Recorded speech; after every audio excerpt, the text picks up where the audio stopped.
सो अभी देखते हैं एक्सरसाइज का 6.8 दिया हुआ है। यहाँ पे एक रॉड है, ठीक है, non uniform bar of weight W. ये जो दिख रहा है ना, it is a non uniform bar. Non uniform bar यानी कहीं कहीं पे उसकी डेंसिटी ज्यादा है, कहीं कहीं पे उसकी डेंसिटी बहुत ही कम है। So this is a kind of non uniform bar. ये वाला नॉन यूनिफॉर्म बार है।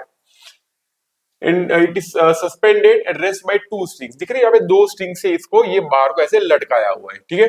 द एंगल्स दिए हुए यहाँ पे 36.9, यहाँ पे 53.1। बार का लेंथ दिया हुआ है 2 metre. Calculate the distance D from the centre of gravity of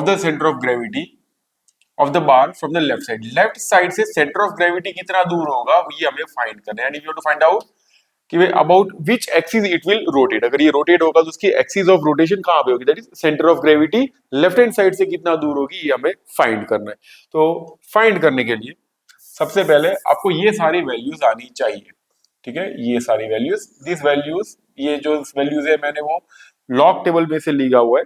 जैसे इस तरह का लॉग टेबल होता है, ठीक है। तो इस तरह के लॉग टेबल में से आपको ये सारी वैल्यूज मिल जाएगी और वैल्यूज मैंने बोर्ड पे लिखी हुई है।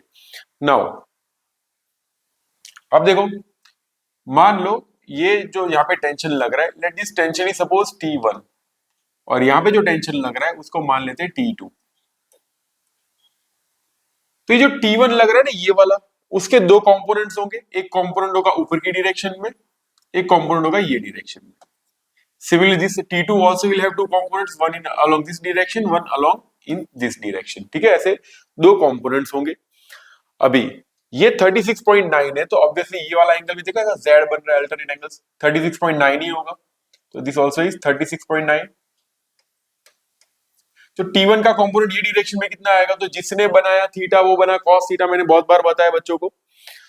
सो कंपोनेंट इसका होगा T1 cos 36.9, ठीक है। ऊपर वाला कंपोनेंट ये होगा और ये वाला कंपोनेंट इस डायरेक्शन में कितना होगा, भी T1 sin 36.9।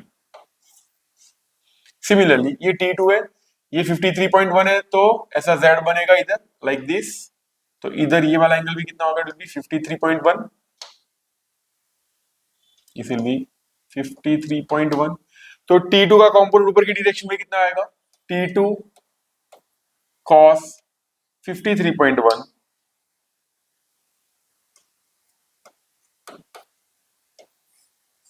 उसका ये डायरेक्शन में कंपोनेंट कितना होगा, T2 sin 53.1, ठीक है। तो यहां तक आपका कंसेप्ट क्लियर होना चाहिए, ठीक है। तो जिसने वो मैं बता देता हूं, जिसने बनाया थीटा वो बना cos थीटा, मैंने बहुत बार कराया, मैंने अगले वीडियोस में भी कंपोनेंट ऑफ वेक्टर्स का वीडियो देख लेना। अगर एक्स एक्सिस है, वाई एक्सिस है, दिस इज वेक्टर ए, ये एंगल है थीटा, तो जिस तरफ थीटा बन रहा हो वो कंपोनेंट होता है हमेशा ए cos थीटा, और जो थीटा नहीं बना रहा होता उसकी तरफ होता है ए sin theta. Actually it comes from the definition of component of vector, जो अभी हम लोग डिस्कस नहीं करेंगे। सो फाइंड क्या कर रहे हैं कि ये वाले पॉइंट से कितना दूर उसका सेंटर ऑफ ग्रेविटी होगा। तो चलो भाई, ये वाले पॉइंट को मैं पॉइंट ए बोल देता हूं, ठीक है। दिस इज पॉइंट ए, और ये वाला डिस्टेंस जो जहां पे हम लोगों को फाइंड करना है कि कितना दूर है सेंटर ऑफ ग्रेविटी, वो डिस्टेंस हम लोग मान लेते हैं x। तो x वो वाला डिस्टेंस है जो हमें फाइंड करना है, और ये वाला पॉइंट मान लेते हैं b है, ठीक है। अब ध्यान से देखो, अगर मैं ये पॉइंट को दबा देता हूं, ठीक है, पॉइंट ए जो दिख रहा है यहाँ पे, अगर मैं इसको ऐसे प्रेस कर देता हूं, ठीक है। अगर ये प्रेस करने के बाद अगर मैं इस चीज को रोटेट करने को ट्राई करो, ठीक है, if I try to rotate this thing, तो यहाँ पे ऐसे दबा देने के बाद अगर ऐसे दबा दिया, ऐसा एक रॉड है, you have to imagine something like if this is a rod, ठीक है, ऐसा एक रॉड है, ठीक है। रॉड को मैं एक साइड से यहाँ पे फिक्स कर देता हूँ, ठीक है। और ये जो होगा इसका वेट, देखो वेट ऑटोमेटिकली क्या कर रहा है, तो weight is trying to move it in this direction, यानी आपके हिसाब से देखिए तो वो क्लॉकवाइज डायरेक्शन में मूव कराने को ट्राई कर रहे हैं। सो वेट जो होगा वो नेचुरली ऐसे मूव कर रहे हैं। सो वेट जो है वो उसको क्लॉकवाइज मोमेंट देगा। क्या देगा, weight will give a clockwise moment. Similarly ये वाला जो दिख रहा है ना, ये वाला कंपोनेंट कौन सा, T cos 53.1, T cos 53.1 उसको ऐसे ऊपर पकड़ के रख रहा है, देखो T cos 53.1 ऊपर। तो ये जो है वो उसको कैसा मोमेंट दे रहा है, यानी वो उसको किस डायरेक्शन में रोटेट करने को ट्राई कर रहा है, it is trying to rotate in anti clockwise direction with respect to you. समझ में आ रहा है? तो फिर से वेट नीचे की तरफ ले जा रहा है और ये जो दिख रहा है ये वाला T2 cos 53.1 वो उसको ऊपर की डायरेक्शन में, यानी ये वाला और ये वाले, ये दोनों के टॉर्क जो है वो ऑपोजिट डायरेक्शन में है। ठीक है, both the torques are in opposite direction. तो मैं यहाँ पे लिखूंगा, हाँ ए पे भी लग रहा है बट ए पे जो है वो वहां पे हिंज्ड किया हुआ है। ठीक है, तो ये जो होगा उसका तो डिस्टेंस है, जिसकी वजह से टॉर्क नहीं लगेगा। So we can say here T1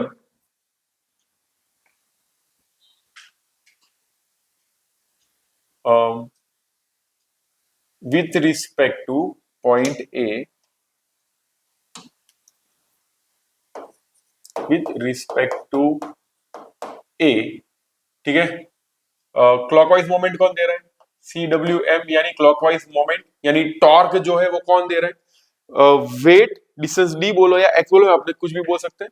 D text book में लिखा हो तो हम लोग D के साथ जाएंगे, X को नहीं लिखेंगे क्योंकि राइट क्लॉकवाइज मोमेंट दे रहा है weight W at a distance D।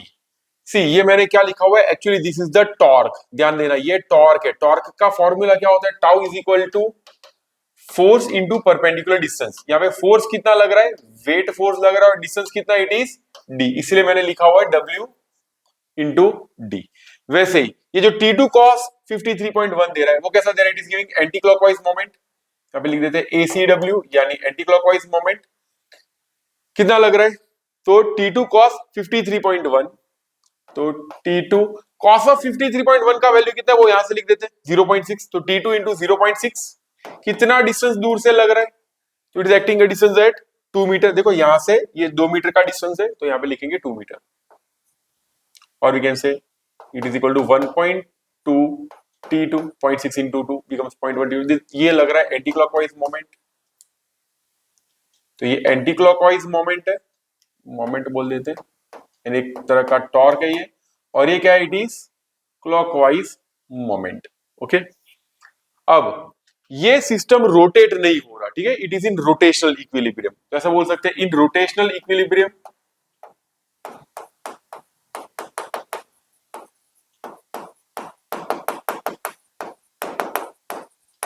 Rotational equilibrium में ये दोनों कैसे होंगे? इक्वल। तो we can write weight W into D is equal to कितना हो जाएगा? 1.2 T2। अभी वेट कितना है वो हम लोग देख लेते हैं। वेट तो W लिया हुआ है, हमको डिस्टेंस D फाइंड करना है। चलो भाई, तो D का वैल्यू क्या हो जाएगा? 1.2 T2 बाय W। ठीक है, तो हमें कुछ भी करके अगर डिस्टेंस D फाइंड करना हो तो we need to find out T2, also we need to find out W। ठीक है, या फिर इन दोनों का रेशियो फाइंड करना है। T2 बाय W, ये दो चीजें हमें फाइंड करनी है।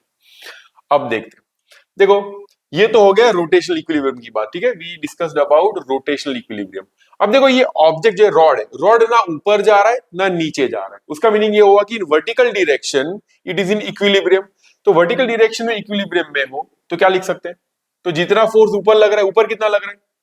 तो as rod is in linear equilibrium,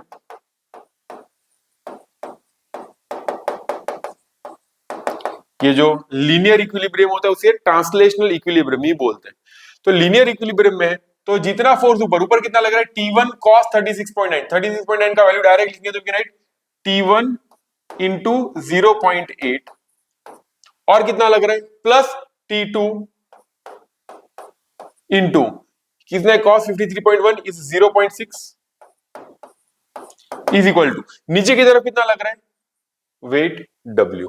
तो ध्यान देना, हम लोगों का एम तो यही है फाइंड करना, we need to find out D, हमें सिर्फ D ही फाइंड करना है। ठीक है, वो हमारा एम है। बट प्रॉब्लम ये आ रहा है कि जब हम लोग D फाइंड करने जा रहे हैं तो हमें T2 और W ये दोनों चीजें नहीं पता, तो हम लोग ये पता करने को ट्राई कर रहे हैं। तो ये मिला हमको value, 0.8 T1 plus 0.6 T2 is W। Again हमको W और T2 के बीच में कुछ रिलेशन मिल भी जाए तो प्रॉब्लम हो जाएगा, T1 नहीं पता, तो उसका भी सॉल्यूशन है। फिर से ये जब लीनियर इक्विलिब्रियम में हो तो जितना फोर्स लेफ्ट लग रहा है उतना ही फोर्स राइट भी लगेगा। तो हॉरिजॉन्टली हॉरिजॉन्टली क्या है, T1 साइन 36.9, फिर से जितना फोर्स यहाँ पे लग रहा है उतना ही फोर्स यहाँ पे लग रहा है because it is in equilibrium.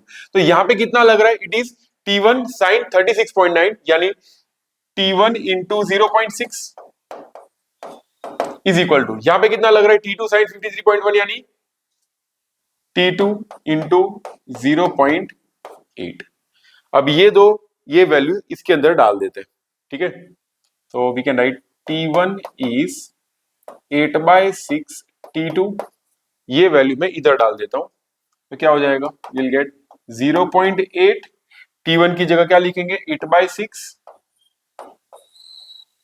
T2 plus 0.6 T2 is equal to W। Okay, थोड़ा अलग से लिखता हूं, आपको ज्यादा समझ में आएगा। Let this be equation number 1, अच्छे से लिखते हैं, ठीक है।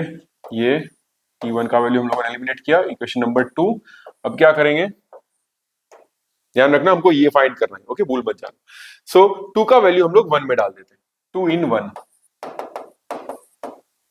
तो 0.8 into 8/6 T2 plus 0.6 T2 is equal to W। अब ये कितना हो जाएगा, 8 8 64 यानी 6.4 0.8 इंटू 8/6 आ रहा है 1.0666 प्लस 0.6 एक और ऐड कर दे तो हो जाएगा 1.66666। तो ये हो जाएगा 1.6666 T2 is equal to W। और वी कैन से ये वैल्यू अगर हम लोग इसमें डाल दें, ये वैल्यू, इस इक्वेशन को मैं कुछ नाम दे देता हूं अलग से, let this be equation A because 1 and 2 उधर बोले हुए हम लोगों ने। तो ये जो वैल्यू आया इक्वेशन नंबर 3 का वैल्यू A में डाल देते हैं इधर, ये W की जगह, तो क्या मिल जाएगा, will get D is equal to 1.2, T2 को T2 ही रखेंगे डिवाइडेड बाय W यानी 1.666, 3 लगा दो T2। अब इसको अगर डिवाइड करेंगे तो क्या मिलेगा, 1.2 बाय 1.666 विल गेट 0.72 मीटर यानी हो जाएगा 72 centimetre. That's our answer. Okay, तो हमारा आंसर हो जाएगा 72 सेंटीमीटर। आई होप आपको समझ में आया होगा।